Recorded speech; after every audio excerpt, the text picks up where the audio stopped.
Bien, buenas tardes. Gracias, Pablo, por la presentación. Ya, bien. Ya me pone nervioso con la presentación, pero voy a compartir con ustedes, como decía él, aquello que presenté como parte de la defensa de tesis, con un poquito más de tranquilidad que aquella vez. Estamos peleando por el tiempo, así que aquella vez corría, así pretendo no correr esta vez. Pretendo no correr. Bien, lectura canónica del libro de los Salmos o del Salterio es parte de la metodología que usé, del método que usé para la investigación de mi trabajo, de mi tesis y de los salmos que estuve abordando. Nosotros estamos acostumbrados a leer los salmos y estudiar los salmos de manera individual, ¿sí? De hecho, en la práctica personal o devocional leemos un salmo y tratamos de descubrir, ¿no?, qué es lo que nos dice ese salmo, qué es lo que nos dice Dios a través de ese salmo, ¿no? Y a lo largo de los tiempos lo hemos leído así, pero no fue la única manera de que se leyó el libro de los salmos o los salmos, ¿sí? También, no es algo reciente, se ha leído en la antigüedad los salmos de corrido, ¿no? Un salmo seguido del otro, y se intentaba descubrir qué relación podían tener los salmos que estaban yuxtapuestos o concatenados, digamos, uno al ladito del otro. Pero nosotros, digamos, yo vengo de la misma tradición que ustedes y estábamos acostumbrados a leer los salmos de manera individual. En el ambiente académico, en el año 1985, Gerard Wilson propone la exégesis de Salterio, prestarle atención no solo a los salmos individuales, sino prestarle atención a las relaciones que se dan entre los salmos, ¿sí? Y él inicia esta propuesta y empiezan otros investigadores a tomarla y aplicarla en la exégesis. Así que para los que hicieron exégesis saben que normalmente tomamos una perícopa y analizamos una perícopa. Aquí lo que se propone es analizar más que un texto, ¿sí? Ver qué relación puede haber, en mi caso, entre los salmos 129 y 130. Y el título de la tesis es Rostros de Yahvé, Dios justo y redentor, en los salmos 129 y 130, que el título es la síntesis, digamos, de los temas que encuentro en estos salmos y que para mí se relacionan. La estructura de esta presentación, digamos, cómo vamos a ir planteando los temas. Primero hablar del objeto de estudio, que serían los salmos 129 y 130. Compartir los aportes de la metodología utilizada. Una es el análisis exegético de cada salmo de forma individual, y después cómo se complementa un salmo con el otro, ¿no? Y qué es lo que nos ofrece, qué es lo que nos aporta esta lectura, qué elementos nuevos nos aporta. Porque bueno, estudio el salmo de manera individual, descubro estos temas, pero ahora cuando los estudio en conjunto, bueno, ¿qué más dicen, ¿no? Y la conclusión. El objeto de estudio, los salmos 129 y 130, porque no se puede estudiar todo el libro de los salmos. Los que han hecho investigación, ¿no?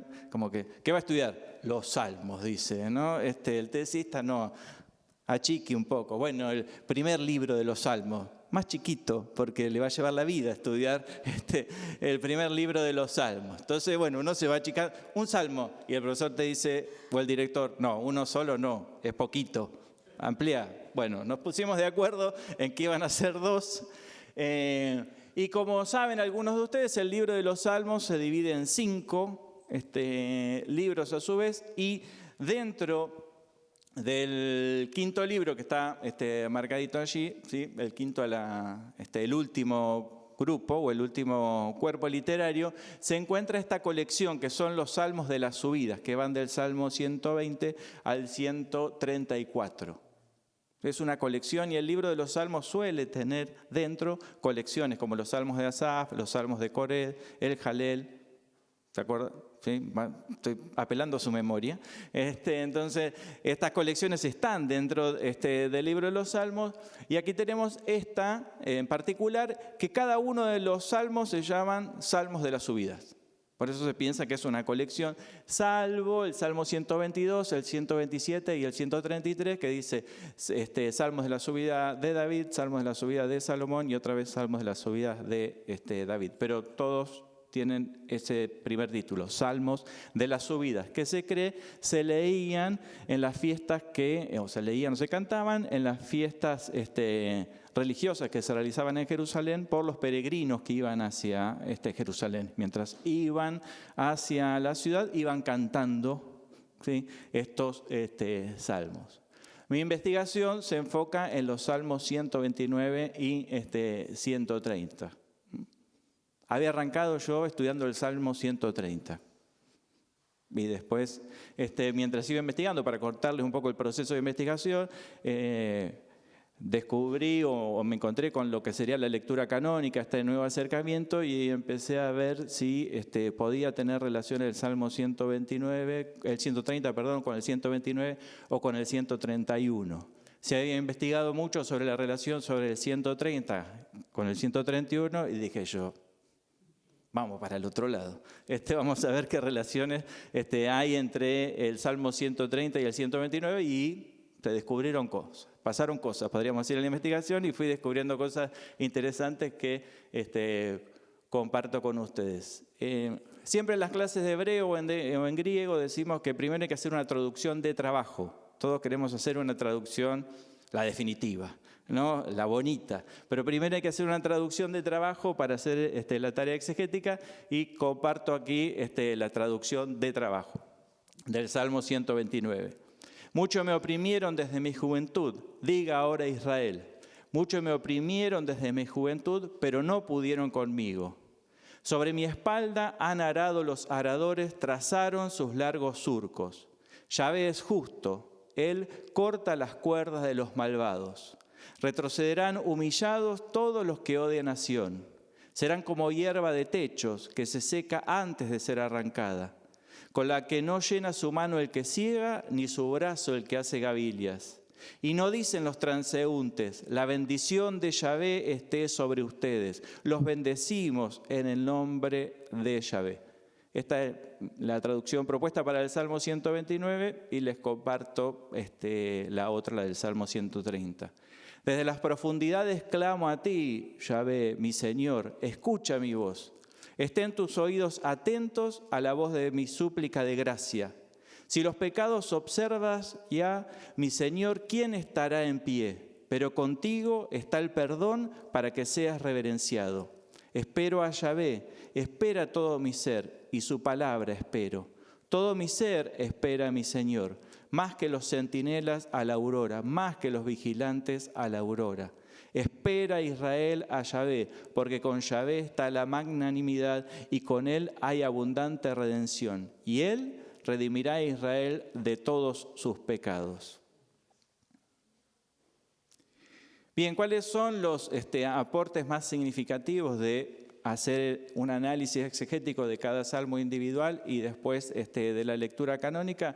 Bien, respecto al análisis exegético, lo primero en tratar de descubrir después de la traducción es cuál es la estructura de los salmos, ¿sí? No solo cómo traducirlos, sino cómo se relacionan cada una de las partes, ¿sí?, del salmo, porque lo tenemos divididos en versículos, pero cuando uno empieza a analizar el salmo se da cuenta que se puede dividir en secciones, ¿sí? Así como un relato se puede dividir, ¿no?, la intriga de un relato se puede dividir en partes, los salmos también presentan una estructura típica de lo que sería la poesía hebrea, en este caso, que es una estructura concéntrica. Ven allí las letritas en mayúscula, A, B y A', ¿sí? Entonces, lo que marqué en rojo, ¿sí?, sería el centro del salmo, y lo que entiendo es lo que se destaca en el salmo como importante y que cambia de alguna manera la dirección que leemos en los primeros versículos, donde el salmista recuerda el sufrimiento que le tocó atravesar. No fue vencido el salmista ni el pueblo de Israel, y el motivo es porque Yahvé actuó en favor de él y en favor de los suyos, ¿sí? Y en la tercera sección, los enemigos de Sión serán humillados, es a partir de recordar esa experiencia y ese atributo de Dios o característica de Dios, el salmista se atreve ahora a desearle que le vaya bien a los enemigos de Sión. Pero el cambio en el Salmo, cuando lo leen, se da allí en el versículo 4, por eso lo destaco, ¿sí?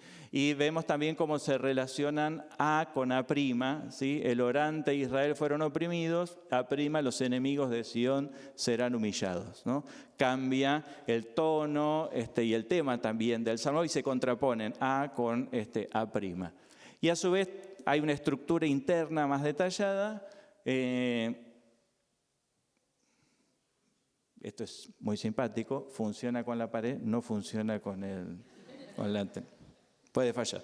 En A minúscula, diálogo litúrgico sobre una presión malograda, ¿sí? Se relaciona con diálogo campestre truncado por una cosecha malograda.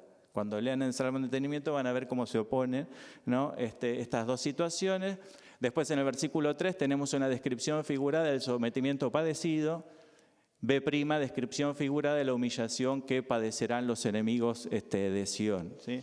El sometimiento padecido es cuando se habla de que trazaron largos surcos sobre sus espaldas, digamos, es una descripción agrícola también.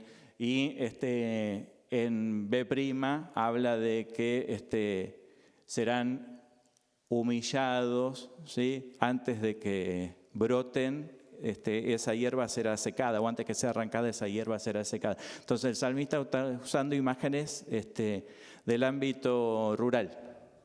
¿Sí? Esto que se ve así de bonito, no saben cuánto tiempo lleva y cómo uno reniega con su director de tesis. Vas y venís, no me gusta, vas otra vez. Digo, parece fácil, pero... Y ahora queda bonito, uno lo ve al final y dice, ¡ay, qué lindo que queda!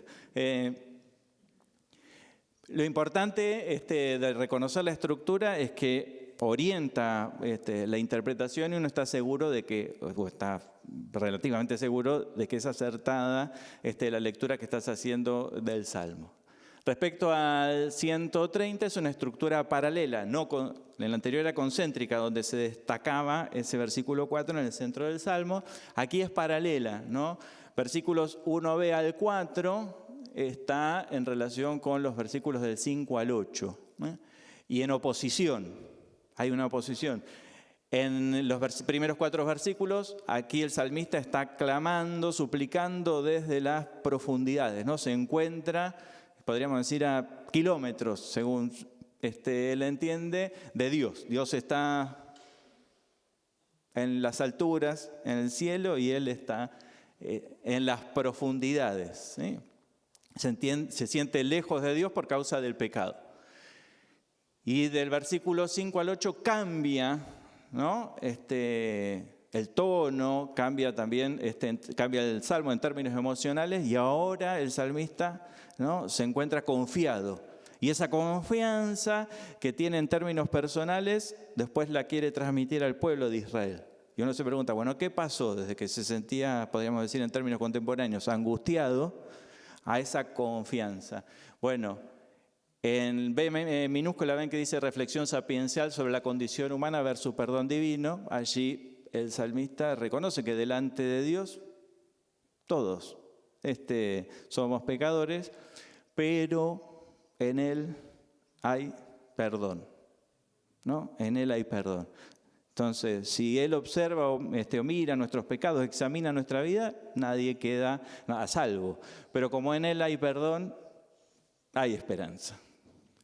Y entonces ahí se anima y espera, ¿no? Y espera que esa palabra de perdón le llegue de alguna manera.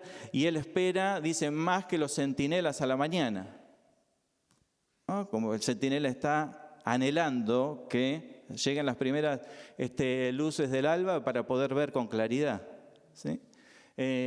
Bueno, él espera así la palabra de Dios y esa confianza después se la transmite al pueblo de Israel, ¿no? Y ahí va, en la sección B' minúscula, va a ahondar en otros atributos de Dios, no solo en el del perdón, como en el versículo 4 que se habla del perdón, sino que aquí va a hablar de la redención, ¿no? Y de su fidelidad, ¿no? Dios que es redentor y que también es fiel. Aunque Israel o él no hayan sido fiel, Dios lo es y es el motivo también de la esperanza, no solo suya, sino también motivo de esperanza para el pueblo de Dios. Bien, después de que uno analice y descubre la estructura de cada salmo individual, lo que se sugiere en cualquier análisis exegético individual es preguntarse cuál es el contexto vital, el Sitchin-Leven, donde estos salmos pudieron haber sido usados. En el caso de los salmos, de estos dos salmos, la propuesta para el género literario de cada uno de los dos es pensar el Salmo 129 como una súplica comunitaria en la que predominan expresiones de confianza, y el del Salmo 130, súplica individual abierta al perdón redentor de Dios y a la participación de Israel.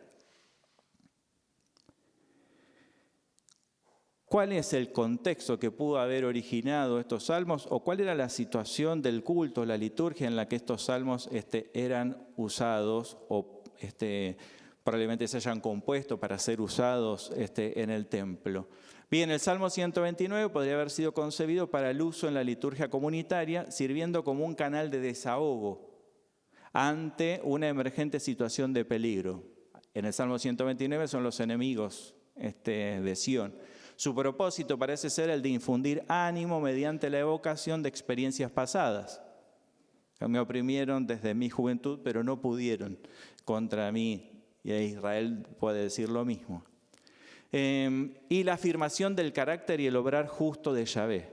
No es por la fuerza militar de Israel, ni por la fuerza del individuo de manera particular, sino porque Yahvé es justo, ¿no? Y justo en el Antiguo Testamento está relacionado con acciones poderosas en las que Dios libera a las personas, no con el término, digamos, de justicia nuestro. El Salmo 130 podría haber sido compuesto para ser usado en la liturgia penitencial comunitaria en la que se reconocen las faltas y se confía en el carácter justo, perdonador, magnánimo y redentor de Dios. Cualquiera de los dos salmos nos hablan de experiencias traumáticas, ¿sí?, a nivel personal o comunitario. Uno, la amenaza son los enemigos, ¿sí?, una amenaza externa. En el Salmo 130, el problema no son los de afuera, somos nosotros y nuestros pecados. Ya vamos adelantando temas del final.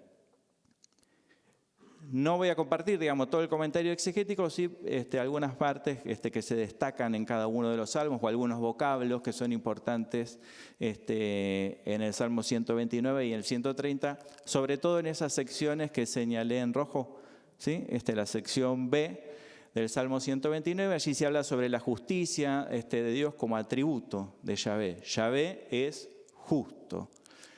La acción de Yahvé. Él rompe las cuerdas de los malvados. Y en estos dos versículos aparecen algunas palabras hebreas significativas. El nombre de Dios, Yahvé, que es el nombre del Dios de la alianza, que Él responde y se mantiene a disposición de Israel, cualquiera sea la situación en la que se encuentre. Justo, el atributo del Dios de la alianza, Sadik, ¿sí? En hebreo es el atributo del Dios de la alianza. El Dios de la alianza es un Dios justo, pero en el sentido que habíamos hablado antes, ¿no? Que obra siempre en favor de los oprimidos para liberarlos, también, digamos, en términos judiciales, pero por sobre todas las cosas en su acción liberadora. Kitzé, que es cortar, romper, ¿no? Allí se usa específicamente un verbo hebreo que habla de una acción violenta. Como si uno le diera un hachazo a las cuerdas, como que esas cuerdas que están atando a los animales, y si fuera un hachazo, si pensamos en algo violento, podría ser un hachazo o el golpe de una espada, ¿sí? No es un tramontina, ni un cúter, no, es fuerza. Sogas como ahí abot como símbolo del poder opresor, que tienen atado, en este caso, al individuo o a Israel, ¿sí?, usando la metáfora allí de un animal que es atado con cuerdas en alguna actividad de labranza. Y Reshaim, los malvados, que se puede definir como todos los que se oponen a Yahvé y su pueblo. Así en el libro de los Salmos tiene esta connotación el término Reshaim. Elementos que se destacan en las secciones B y B' del Salmo 130. En primer lugar, la metáfora judicial. Si los pecados observas ya, mi Señor, ¿quién estará en pie?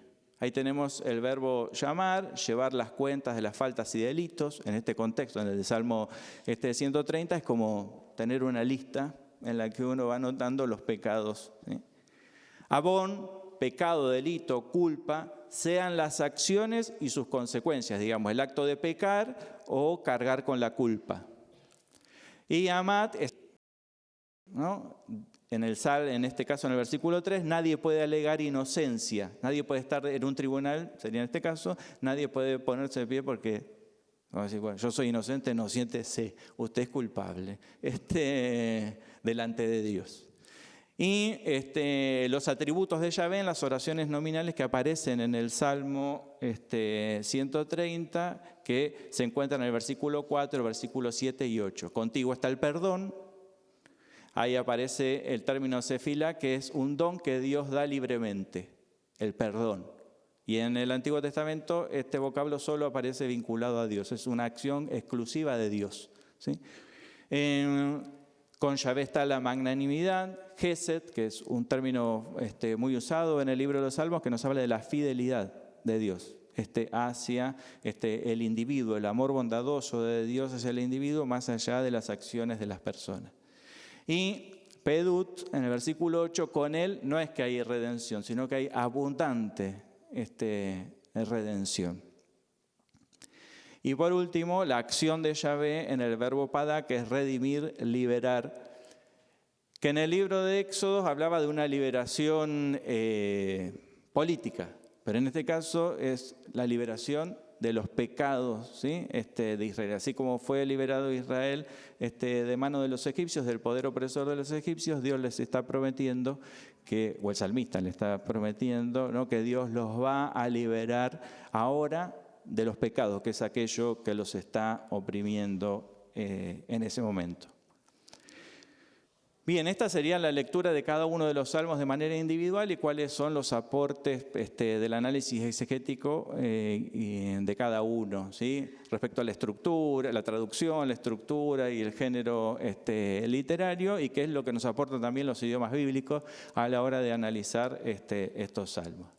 El acercamiento sincrónico y canónico de los salmos, y aquí una definición para compartir.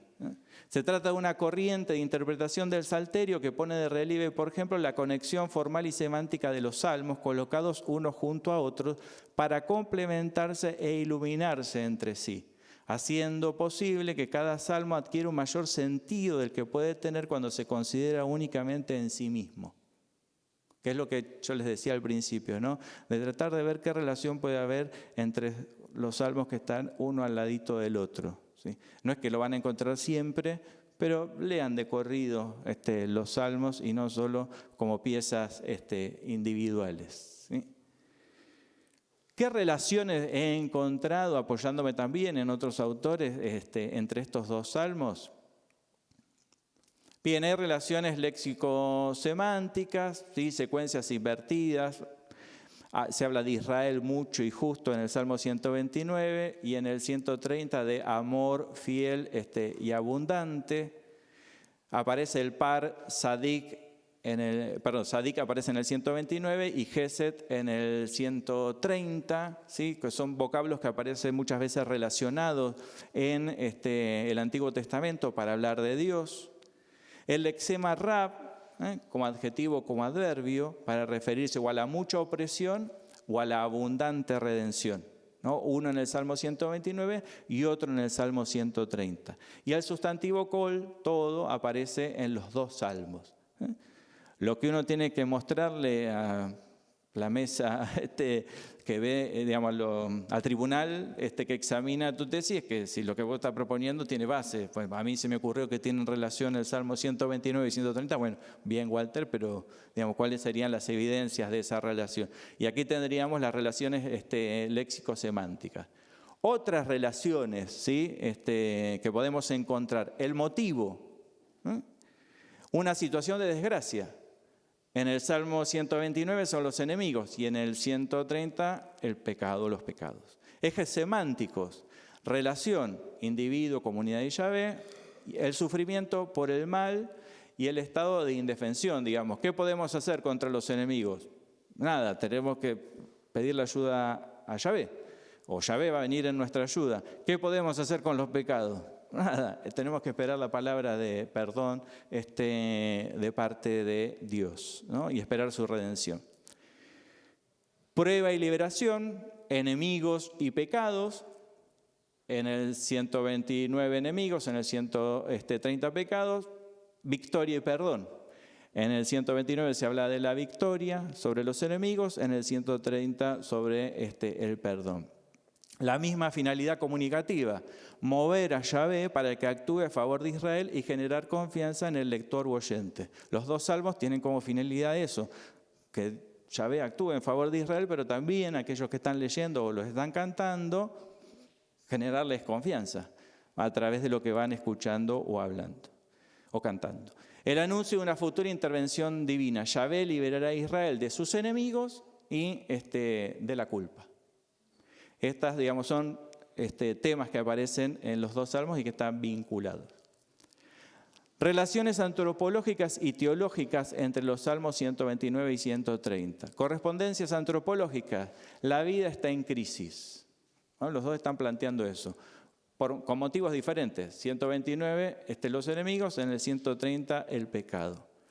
La relación diádica aparece tanto en el Salmo 129 como en el 130, el vínculo entre individuo y comunidad. Lo que le pasa al individuo, ¿sí?, se ve digamos, afecta a la comunidad y viceversa, ¿sí? El sufrimiento personal en esta relación diádica también está afectando a la comunidad, y la experiencia de la comunidad también es la experiencia del individuo.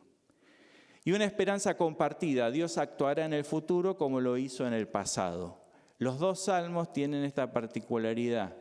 La fe, la esperanza, la basan en recuerdos de las acciones que Dios ha hecho en el pasado.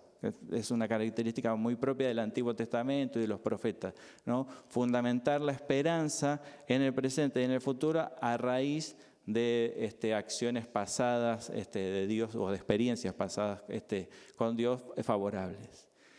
Correspondencias teológicas, las expresiones del mal y sus consecuencias, en este caso la opresión político-militar y en el otro el pecado y el sufrimiento. Las consecuencias son el sufrimiento individual y comunitario. Yahvé, el Dios justo que libera y redime. Tanto en el Salmo 129 como en el 130 se hace énfasis de manera diferente en esa misma temática. Es Él, es Yahvé, el Dios de la alianza, el que tiene el poder para liberarnos. Y por último, historia y alianza, poder y solidaridad. Los dos salmos combinados nos hablan del poder de Dios y la solidaridad de Dios. En el 129 es el poder, ¿se acuerdan? El hacha, la espada que cortaba las sogas, ese es el poder de Dios. Y en el 130 la solidaridad. Dios que es un Dios fiel y que está dispuesto a ayudar a este pueblo que ha pecado y que ha actuado en contra de Dios y de ellos mismos, ¿sí? Y ahí se muestra solidario. Estos dos temas, poder y solidaridad, temas teológicos, aparecen en todo el Antiguo Testamento y en el Nuevo Testamento. El Dios que conocemos es un Dios que actúa con poder y que también es solidario, ¿no? Está misericordioso, está dispuesto a estar a nuestro lado en medio de sufrimiento. Las expresiones del mal y sus consecuencias, bueno, en el caso del Salmo 129 aparece el adjetivo reshaim que habíamos mencionado antes, que son culpables de hostilidad a Dios y a su pueblo. Miren qué particular es esto, que el Salmo 130, el sustantivo abonot, ¿sí?, que es pecados y delitos, el significado es la suma de fechorías realizadas contra Dios y el ser humano por Israel. Digamos, en cualquiera de las dos, en el Salmo 129 son las acciones de las personas en contra de Dios y su pueblo. Y los pecados de Israel son lo mismo, digamos, atentan contra Dios y contra el pueblo de Dios. Los dos salmos, por medio de diferentes recursos, evocan el carácter justo de Yahvé. La oración nominal del Salmo 129, versículo 4, enfatiza el carácter justo de Yahvé, y las oraciones verbales que le siguen demuestran ese carácter en acción. Porque como saben la mayoría de ustedes, en el Antiguo Testamento no nos gustan las definiciones abstractas, sino que nos gustan ver a Dios en acción. No, que el Dios es justo, no, que actúe de manera justa, o Dios es liberador, no, que nos libere, ¿sí? Son las acciones lo que importan en el Antiguo Testamento. Y la metáfora judicial del Salmo 130 presenta a Yahvé como juez justo y perdonador. Esto luego se complementa con dos atributos más, magnánimo y redentor, y una oración verbal final: Él redimirá a Israel de todos sus pecados. El gon suena bien, para que lo sepas, Manuel. Historia de alianza, poder y solidaridad. Lo que he encontrado, digamos, en este estudio es lo que suele llamar Walter Brueggemann la gramática del Éxodo. Tanto en el Salmo 129 como en el 130 se utilizan metáforas y vocabulario teológico afín al Éxodo. Digamos que si uno lee el libro del Éxodo, o si leyeron el libro del Éxodo, recordarán estos dos temas: la liberación de Israel de Egipto, y después en Éxodo 32 al 34, el pecado de Israel y la redención, el perdón de Dios. Entonces los dos salmos estarían evocando esa experiencia del Éxodo. Y en esa misma experiencia del Éxodo tenemos el poder de Yahvé manifestado en los primeros 15 capítulos, y como les dije, en el del 32 al 34, lo que sería la misericordia de Yahvé. Bien, para ir terminando, la lectio continua, así se llama la lectura, ¿no?, de los salmos uno detrás de otro, nos permite reconocer que el poder y la solidaridad de Yahvé están siempre en diálogo para salvar a su pueblo.